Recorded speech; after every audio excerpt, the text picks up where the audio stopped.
Alright guys, so we got this manure spreader. I bought it a while back. Thought it was a good deal. Really, I was just on Gov Deals one night and got carried away and ended up winning on a bid. So I gotta do something with it. And I've had it for like a year and a half. I really needed to get onto it. Other projects come into the way. But I need to get in here and finish it and do something with it. It's actually in pretty good shape. All the bearings are in good shape. The drive still works. I gotta put a PTO on it. Gotta get new tires. This one's doesn't hold air, but it's still got all its sidewalls. It needs just replaced. This one on this side is completely gone. I can put my hand down in it. She's gone. So I have to get all new tires. Of course, the bed's completely rotted out on sideboards. Get all new ones. I had planned on painting it, but I think I'm just gonna put it back together and send it down the road. That's my plan. It's a Massey Ferguson. Do not know the model, but I believe it's a Model 10.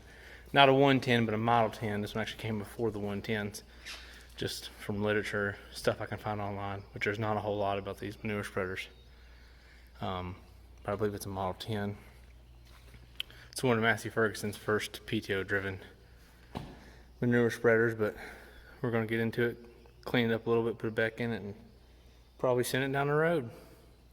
But the first thing we're going to do is got to get a hitch on it. It has none.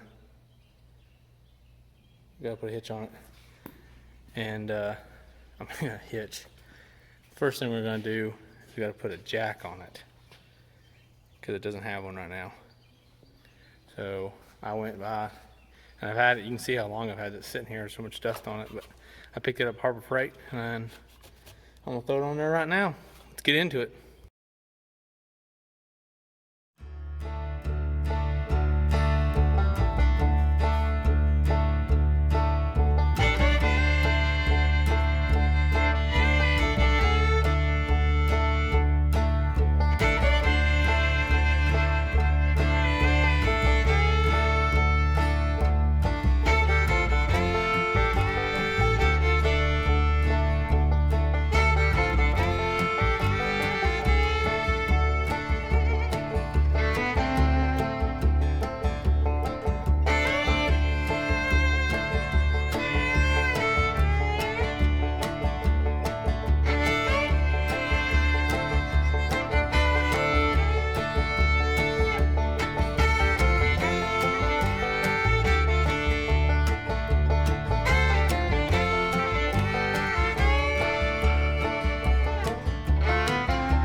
Alright, got the hitch welded on. It's looking good. It's easy enough. Guess now I'll jump in here and tackle breaking this chain apart so I can get down here and grinding all these old studs out and tearing all the old, what's left of the old floor out. let's jump on it.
Alright guys, I got that busted apart.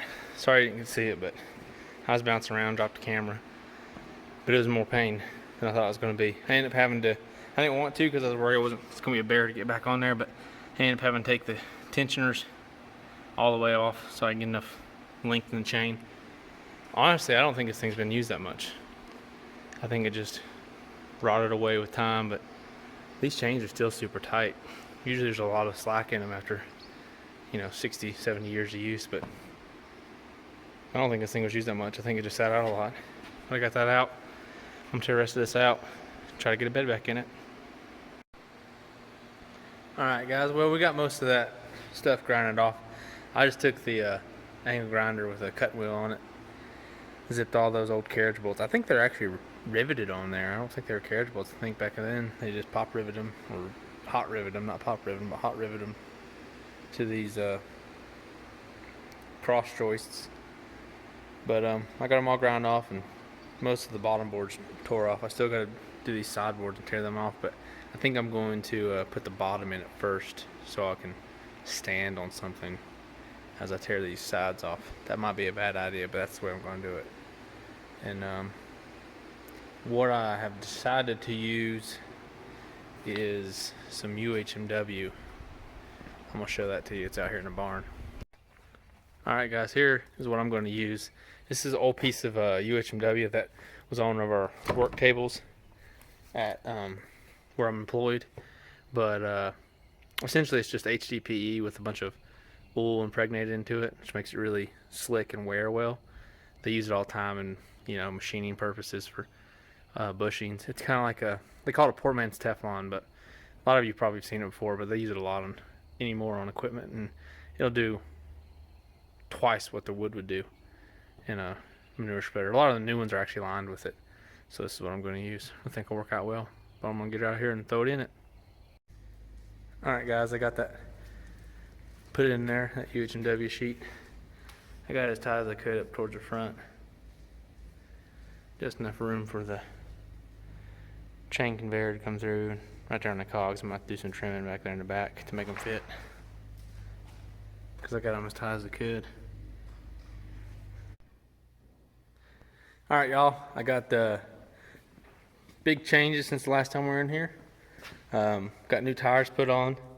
They weren't too awful bad. They're $132 tire for 10 plies, 20 inches. That's not bad. That's a weird size anymore. They don't make those 20-inch tires a whole lot anymore. Got those put on there, and then I got the whole deck put in. Looks pretty good. Not too bad. I haven't put the chains back together because I still got to do sideboards. And then I pressure washed it all off just because I got tired dealing with spiders and mouses. There's a mouse over there falling on top of me and dealing with that. So I got it pressure washed, but I'm gonna get the sideboards put in here and then she'll be pretty much already done. I I don't think I'm gonna paint it. I think I'm just gonna shoot a coat of oil on it. Some oil and diesel fuel to keep it from rusting too much more. I think that's all I'm gonna do. So let's get these boards on here.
Well, there she is, boys. There she is. Both these middle pieces, I don't know what material they had on there to start with. I thought it was 1 inch, 1/6, but it might have been 1/8 because I was right at 1.25 inches. Too shy, so I had to cut those pieces in there and wedge them in, but we got them in there. It looks all right. I don't think I'm going to paint it because I'm kind of done working on it. I'll just spray some diesel fuel on it, call it good. But got the drive line hooked up. This old thing's off of one of the Welding spreaders. I stole it off of there and just threw it on there, but I got it greased up, lubed all the chains. Almost all the Zerk fittings took grease, which is surprising because they look like they hadn't been greased in a long time. But that side's fixed up. But I just took her up to the tractor and she runs good. I was surprised. But that's it. All I gotta do is fix up this clutch here. Whoa.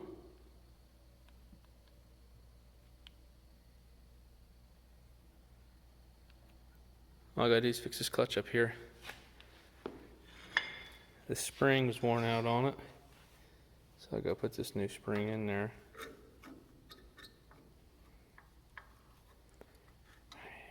Get in there.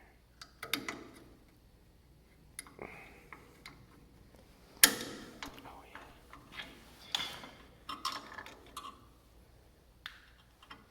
Don't know if I can do this one-handed. Probably can't, but anyways, that spring goes in there.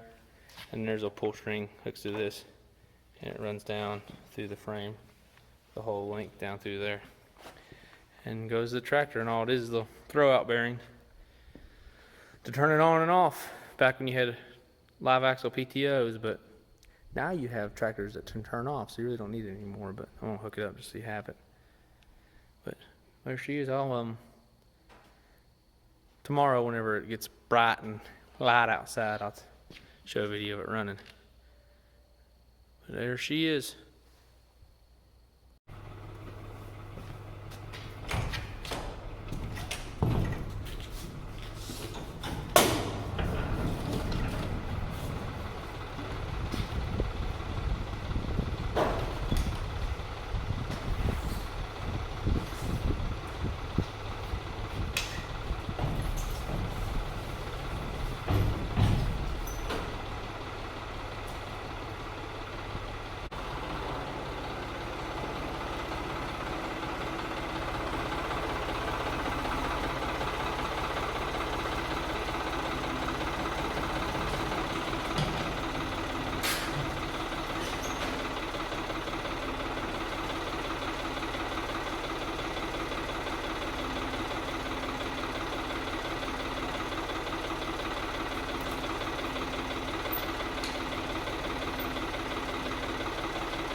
Okay guys, so literally about 5 minutes after running this thing in that last video, this front bearing started pouring smoke.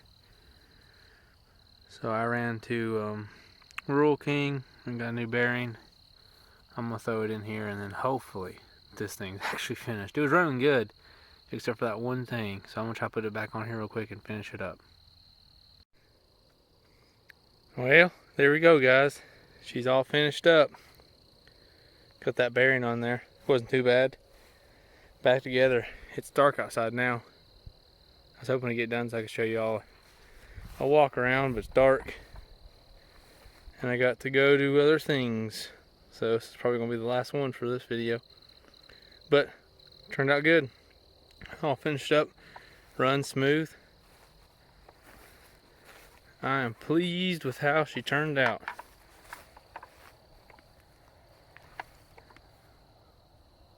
One less thing in the scrapyard. Alright guys, thanks for watching. Catch you next time.